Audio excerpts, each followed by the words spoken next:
మన ప్రభువును రక్షకుడైన యేసుక్రీస్తు పరిశుద్ధ నామమున ప్రియమైన సంఘంలో ప్రియమైన పెట్టినారా మరో కాల సమయం దేవుని వాక్యాన్ని ధ్యానించడం ముందుగా ప్రార్థన చేసుకున్నాం. ప్రార్థన కృపగల తండ్రి దయగల మా నీ బంగారు పాదాలకు లెక్కలేని వందనాలు స్థితులు స్తోత్రములు రాత్రి అంతా నీ రేఖల చాటును కాపాడి సంరక్షించిందేవా మరి కాల సమయం సజ్జీలు ఎక్కడ చేరి ప్రార్థించనగా వాక్యమైన దేవుడు వాక్యదారులతో మాతో మాట్లాడి మీరే మేము గంట ప్రభావాలు పొందమని యేసునామమున నడుస్తున్నాం తండ్రి.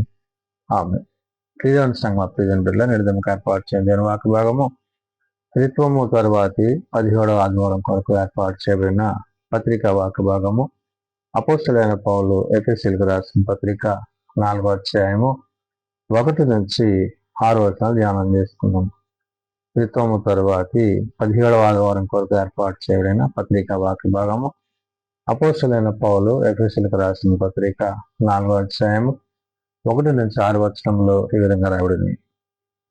కాబట్టి మీరు సమాధానమును బంధము చేత ఆత్మ కలిగించు ఐక్యమును కాపాడుకున్నటయందు శ్రద్ధ కలిగిన వారే ప్రేమతో ఒకరినొకడు సహించుచు మీరు పిలువబడిన పిలుపునకు తగినట్లుగా దీర్ఘశాంతముతో కూడిన సంపూర్ణ వినయంతోనూ సాత్వికముతోనూ నడుచుకొనవలెనని ప్రభువును బట్టి ఖైదీనైనా నేను మిమ్మల్ని బతిమాలుకొనుచున్నాను.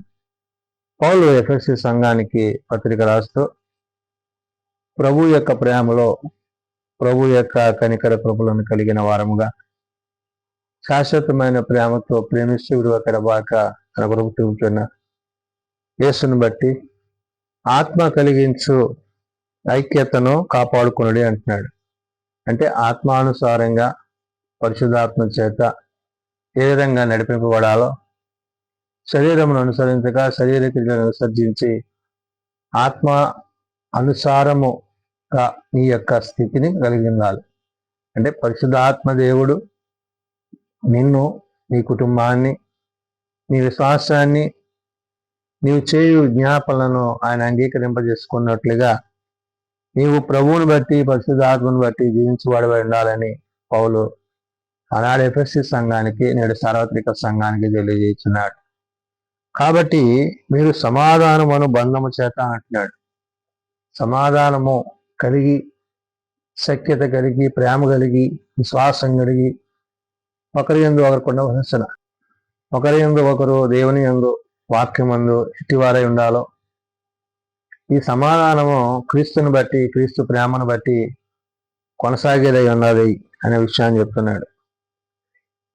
మీరు సమాధానమును బంధము చేత ఆత్మ కలిగించు ఐక్యమును అంటున్నాడు. పరిశుద్ధ ఆత్మలో మరి పెంతెకొస్తు దినాన్ని వారందరూ ఏకంగా కూడి ప్రార్థించినప్పుడు బలమైన గాలి ఆకాశం నుండి వారి చుట్టూ ప్రకాశించినప్పుడు వారి అగ్నినాళికల చేత దేవుని స్తుతించి కీర్తించి ఎలాగైతే ఆత్మను కలిగి పొందుకున్నారో అటు రీతిగా ఆత్మ సంబంధమైన ఆత్మానుసారమైన ఉద్దేశాల చేత ఆత్మ కలిగించు వాటి యందు మీరు జీవించండి అంటున్నాడు. అంటే ఆత్మ లేకుండా మీరు ఏది చేయలేరు కాబట్టి ఆ ఆత్మ మిమ్మలను ప్రభు యొద్దకు తండ్రి యొద్దకు నడిపించేదై ఉన్నది కాబట్టి అటు ఆత్మని కలిగి అంటాడు. ఆత్మ కలిగించు ఐక్యమును కాపాడుకున్నట యందు శ్రద్ధ కలిగి అంటున్నాడు. కాపాడుకోవడం అంటే ప్రార్థన విజ్ఞాపనల చేత దేవుని సన్నిధిలో ఏదైతే మనం కలిగి ఉన్నామో, ఏదైతే మనము విశ్వసిస్తున్నామో యేసు ప్రభు వారు ఆయన ఒక పరమునకు చేర్చబడుతూ ఆదరణకర్త అయిన పరిశుద్ధాత్మని మధ్య నేను ఉంచి ఉన్నాను. అతడు అనేకమైన విషయాలను అంటే తండ్రిని గురించి కుమారుని గురించి ఆయన తెలియజేసే మాటలను బట్టి అవి మిమ్మలను ధైర్యపరిచేవిగా, విశ్వాసంలో బలపరిచేవిగా, అవి ఆత్మ సంబంధమైన ప్రేమతో కూడిన మాటలని ప్రభు సెలవిచ్చారు. కాబట్టి ఇక్కడ పౌలు అదే విషయాన్ని గుర్తు చేస్తున్నాడు.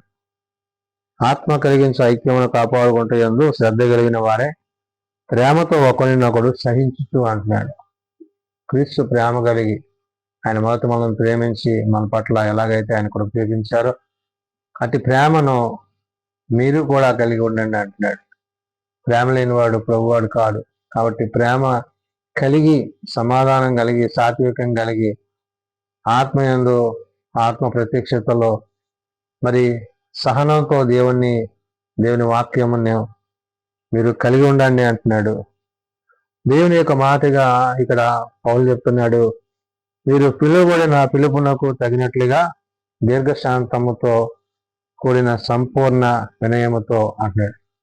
ఏ పిలుపు అంటే దేవుడు మిమ్మల్ని ఏ స్థితిలో పిలిచాడో, ఏ స్థితిలో నువ్వు పిలువబడ్డావో, ఏ స్థితిలో నీవు దేవునితో సహవాసాన్ని, సంబంధాన్ని, ఆత్మీయ నడిపింపుని కలిగి ఉన్నావో ఆ పిలుపుని నీవు కాపాడుకోమంటున్నాడు. అందుకనే మీరు పిలువబడిన పిలుపునకు తగినట్లుగా దీర్ఘశాంతముతో అంటాడు. దేవుని ద్వారా, దేవుని మాట ద్వారా, ఆయన ఉద్దేశాల చేత, ఆయన ఆలోచనల చేత మనము జీవించే వారమై ఉండాలి. అది పర సంబంధమైనదై ఉంటూ భూ సంబంధమైన వాటిని విసర్జించేదిగా ఉండాలి. ఆత్మ కలిగించు ఆ యొక్క ఐక్యతను కాపాడుకోవాలి. అంటే పరిశుద్ధాత్మ చేత నింపబడి వాక్యం ద్వారా విశ్వాసంలో కట్టబడుతూ నిన్ను నీవు సంరక్షించుకుంటూ అనేకులను రక్షణలోనికి నడిపించే విషయంలో దేవుని నీకు ఇచ్చిన స్థితిని ఇక్కడ పౌలు గుర్తు చేస్తున్నాడు. అందుకని మీరు పిలువబడిన పిలుపునకు తగినట్లుగా దీర్ఘశాంతముతో కూడిన సంపూర్ణ వినయముతో అంటాడు. దీర్ఘశాంతముతో, సంపూర్ణ వినయముతో, సాత్వికముతో నడుచుకుని వలన అంటున్నాడు.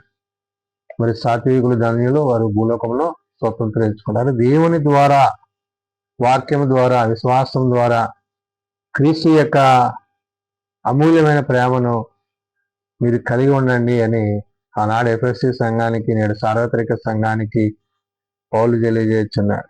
కాబట్టి ప్రభువుని బట్టి ఖైదీనైనా నేను మిమ్మను బతిమాలుకుంటున్నాను అంటాడు. అంటే క్రీస్తులో తాను ఏ విధంగా బంధింపబడ్డాడో, క్రీస్తు ప్రేమలో తాను ఏ విధంగా ఆ ప్రేమకు తగినట్లుగా తాను జీవిస్తున్నాడో చెప్తున్నాడు. ఒకప్పుడు హింసకుడు, హానికుడు, దోషకుడైన తాను నేడు క్రీస్తు చేత పట్టబడి తాను ఈ మాటలను తన పత్రిక ద్వారా రాయటంలో ఉద్దేశం ఏంటంటే, ప్రభువుని కలిగి ఉంటే సమస్తాన్ని దేవుడు మనకి అనుగ్రహిస్తాడు. కాబట్టి ఆ సంపూర్ణత, ఆ సమాధానము, ఆ ఐక్యత, ఆ ప్రేమ, ఒకరి నెలలో ఒకరికి ఉండవలసిన ఆ యొక్క సహనాన్ని, సహించుకునే విధానాన్ని, ఇవన్నీ కూడా నిన్ను విశ్వాసంలోనికి నడిపించేవి. కాబట్టి తగినట్లుగా దీర్ఘశాంతముతో కూడిన సంపూర్తితో, వినయముతో, అంటే దేవుని యందు వినయ భక్తులు కలిగి వాక్యం పట్ల, విశ్వాసం పట్ల క్రీస్తు ప్రభువాన్ని చూపించిన మాదిరి ఏదైతే ఉందో దాని విషయంలో నీవు బహు జాగ్రత్త కలిగి ఆత్మయందు కొనసాగుతున్న ఆ పరిస్థితులను పౌలికడు చెప్తూ అంటున్నాడు. ప్రభువుకి బట్టి ఖైదీనైన నేను మిమ్మల్ని బతిమాలుకుంటున్నాను అంటున్నాడు. అంటే మీరు అలాగ ఉండండి అంటున్నాడు. ఒకవేళ అలా ఉండకపోతే మీకు శ్రమ, మీకు వేదన, మీకు నరకం. ఇది పరిస్థితులకి మీరు కొనుక్కోకుండా ఉండాలంటే ఈ పత్రికను బట్టి మీరు తెలుసుకోవాల్సింది ఏంటంటే, మీరు ప్రేమ కలిగి, సఖ్యత కలిగి, సమాధానం కలిగి, ఐక్యతను కాపాడుకుంటూ ప్రభువు వచ్చినప్పుడు వాని పనుల చొప్పున వానికి ప్రతిఫలం ఆయన ఇవ్వబోతున్నాడు. కాబట్టి ఆ బహుమానాన్ని మీరు పొందేవారిగా ఉండాలి. కాబట్టి శరీరము ఒక్కటే, ఆత్మ ఒక్కటే, ఆ ప్రకారమే మీ పిలుపు విషయమే ఒక్కటే నిరీక్షణ ఉండుటకు పిలువబడితిరి అంటాడు. ఒక శరీరము, ఒక ఆత్మ. అంటే దేవునితో మానవునికి ఉండే యొక్క సంబంధాన్ని, దేవుడు మానవునితో ఉండే యొక్క ప్రేమను, ఇక్కడ ఈ శరీరములో క్రీస్తుని కలిగిన వారుగా ఆత్మయందు నిలిచిన వారమై, మరి దేవుని యొక్క మాట చేత ఇక్కడ పౌలు చెప్తున్నాడు, శరీరం ఒకటే, ఆత్మయు ఒకటే, ఆ ప్రకారమే మీ పిలుపు విషయమై ఒకటే నిరీక్షణ అంటున్నాడు. నిరీక్షణ లేని ఇతరుల వల్లే నొక్కపడకుండా. ఒక నిరీక్షణ ఏంటి? ఆ నిరీక్షణ అంటే ప్రభు వచ్చినప్పుడు వాని పనుల చొప్పున ఆయన వానికి ప్రతిఫలం ఇవ్వను. కాబట్టి క్రీస్తు ద్వారా ఆయన వచ్చి మనకి ఇచ్చే యొక్క బహుమానం మనం పొందాలంటే ఆయన యందు మనము జీవించాలి. ఆ వాక్యం అందు నిలిచి ఉండాలి, సమాధానం కలిగి ఉండాలి, సఖ్యత కలిగి ఉండాలి, సహోదర భావం కలిగి ఉండాలి. ఇవన్నీ కూడా నిన్ను దేవుని యొద్దకు, ప్రభు యొద్దకు నడిపించేవి ఉన్నాయి. కాబట్టి ప్రభువుకి ఖైదీ అయిన తాను, ప్రభు ప్రేమలో కొనసాగుతున్న తాను ఈ మాటలు చెప్తున్నాడు. శరీరం ఒకటే, ఆత్మయు ఒకటే, ఆ ప్రకారమే పిలువబడిన పిలుపులో ఈ పిలుపు విషయమే ఒకటే నిరీక్షణ అందుటకు పిలువబడితిరి అంటాడు. కాబట్టి ఏ ప్రేమతో దేవుడు నిన్ను పిలిచాడో ఆ ప్రేమను నీవు చివరి వరకు, మరణం వరకు నువ్వు ఆ ప్రేమను కొనసాగించాలి. ఎప్పుడైతే ప్రభువు నిన్ను అటు రీతిగా ప్రేమిస్తున్నాడో, ఆ ప్రేమను నువ్వు కలిగి ఉంటున్నావో, ఆ ప్రేమను బట్టి ఆయన నీకు ఒక నిశ్చయత, ఒక నిరీక్షణాన్ని ఇచ్చినాడు. కాబట్టి ఆ నిరీక్షణ యందు పిలుచుట దేవుని యొక్క ఉద్దేశాన్ని వెలిగి ఉండాలి. కాబట్టి ప్రభు ఒక్కడే, విశ్వాసం ఒక్కటే, బాప్తిసం ఒక్కటే అంటున్నాడు.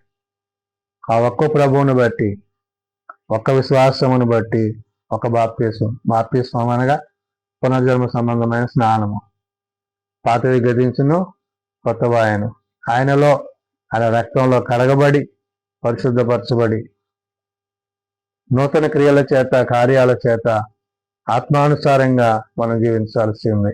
కాబట్టి ఇక్కడ ప్రభువు ఏ విధంగా అయితే మనం ప్రేమించి ఆయన మన కొరకు ప్రాణం పెట్టి, మన కొరకు రక్తం గార్చి, మన కొరకు ఆయన చేసిన ఆ గొప్ప యాగము, శిలువ యాగం ఏదైతే ఉందో దాన్ని బట్టి నీవు నేను కూడా రక్షింపబడి ఒక నిరీక్షణతో మనం ముందుకు కొనసాగుతున్నాం. కాబట్టి ఆ నిరీక్షణను బట్టి ఒక నిరీక్షణ అనే విషయాన్ని చెప్పాడు. విశ్వాసం ఒక్కటే అంటున్నాడు.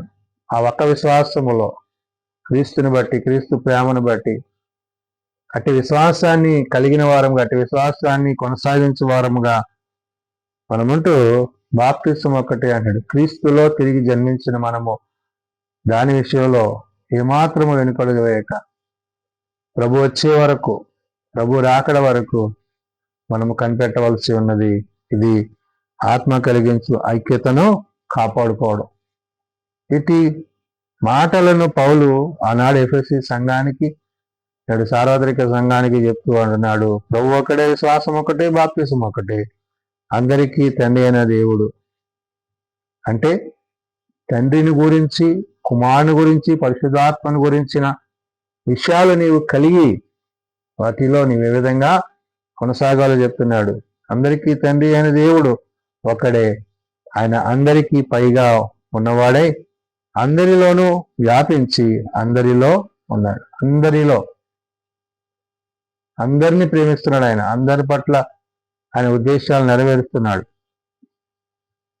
ఆయన అందరికీ పైగా ఉన్నవాడై అందరిలో వ్యాపించి అందరిలో ఉన్నాడు అంటాడు. కాబట్టి ఆత్మరూపిగా నేడు ప్రభు పరిశుద్ధాత్మ దేవుడు చదివిస్తున్నట్లుగా ఆయన మనము కలిగిన వారమై ఉన్నాము. కాబట్టి మన హృదయమందును, ప్రవర్తన యందును, ఆలోచన యందును, తలంపుల యందును క్రీస్తుని కలిగిన వారముగా, క్రీస్తు ప్రేమను కలిగిన వారుగా, తండ్రి అయిన దేవుని యందు, ఆయన రాజ్యమందు మనం ఆయనతో నివసించే వారముగా, ఆయన అందరికీ పైగా ఉన్నవాడై ఉన్నాడు. కాబట్టి మనం పైన వాటి కొరకు ఎదురు చూస్తూ, కనిపెడుతూ, పర సంబంధమైన విషయాల చేత, వాక్యము చేత, ఆత్మ చేత, ఆత్మ కలిగించు ఐక్యతను కాపాడుకుంటూ ఆయన వచ్చినప్పుడు ఆయనతో, ఆయన రాజ్యమందు మనము సదాకాలము జీవించే వారమే ఉండాలని, ఇటు నిరీక్షణ ప్రతి ఒక్కరూ కలిగి ఉండాలని పరిశుద్ధాత్మ దేవుడు